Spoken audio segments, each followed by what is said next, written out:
जय हिंद साथियों। आज का विषय है समाज, संस्कृति और सरकार।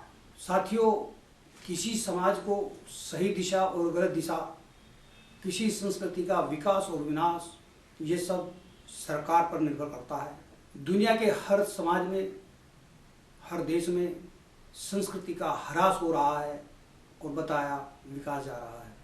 संस्कृति क्या है? किसी व्यक्ति का आचरण, किसी समाज का सामूहिक आचरण उस समाज की संस्कृति कहलाती है। इसके दो स्तंभ हैं, भौगोलिक स्थिति तथा वैज्ञानिक विकास।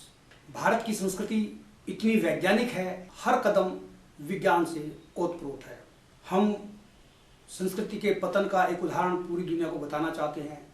1906 तक अमेरिका में भी घूंघट था। ये आज की दुनिया के लोगों को सुनने में बड़ा आश्चर्य लगेगा, लेकिन सत्य है। 1930 तक पूरे अमेरिका में शराब प्रतिबंधित थी और 1940-42 तक की यदि आप अमेरिका की पिक्चरें देखोगे तो नारी का चेहरे के अलावा हाथ भी नग्न नहीं होता। लेकिन वहाँ की सरकारों ने इस प्रकार के कानून बनाए कि आज संस्कृति की क्या स्थिति है उसको कोई नाम मैं दूं, ये मुझे उचित नहीं लगता। आप सब लोग जानते हैं। आप लोग कहते हैं कि वहाँ की संस्कृति ही ऐसी है। वहाँ की संस्कृति ऐसी नहीं थी। संस्कृति वहाँ भी वैसी थी जैसी भारत की थी। वहाँ ऐसे कानून बनाए गए जिससे आर्थिक लाभ तो लोगों ने उठाया, लेकिन समाज का पतन होता चला गया। मैं एक उदाहरण दूंगा भारत की संस्कृति का, कि भारत की संस्कृति कितनी गहरी जड़ें रखती है।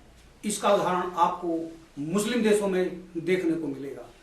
भारत की सुप्रीम कोर्ट के सामने ईरान की सांस्कृतिक एम्बेसी के बाहर के प्रचार बोर्ड पर जब मैंने संस्कृत का श्लोक देखा तो जिज्ञासा हुई कि मैं अंदर जाकर ये पता करूं कि इस्लामिक देश के प्रचार बोर्ड पर संस्कृत का श्लोक कैसे।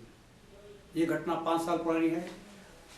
अंदर जाकर परिचय हुआ, उनसे पूछा तो उन्होंने बताया कि संस्कृत पर्शियन की बहन है। सुनकर भारत की संस्कृति का एहसास हुआ। वहीं दिल्ली यूनिवर्सिटी के एक स्टूडेंट ने बताया कि जिसको आप भारत में नवरात्रि कहते हो उसको ईरान में नवरोज कहा जाता है, और केवल ईरान में नहीं 22 मुस्लिम देशों में बहुत धूमधाम से 15 दिनों तक नवरोज के नाम से नवरात्रि मनाई जाती है। यह समय वही समय है जब सनातन वर्ष प्रारंभ होता है, चैत्र का प्रारंभ। आप गूगल पर सर्च कर सकते हो कि नवरोज का त्यौहार 20-21 मार्च को ही मनाया जाता है, जब भारतीय सनातन वर्ष प्रारंभ होता है। मैं एक और उदाहरण पूरी दुनिया को बताना चाहूँगा कि भारत के पास, भारत से आसपास के देश भी भले ही वैचारिक दृष्टिकोण से इस्लाम या ईसाइयत स्वीकार कर चुके हों, लेकिन सांस्कृतिक रूप से वो आज भी भारतीय संस्कृति के अभिन्न अंग हैं।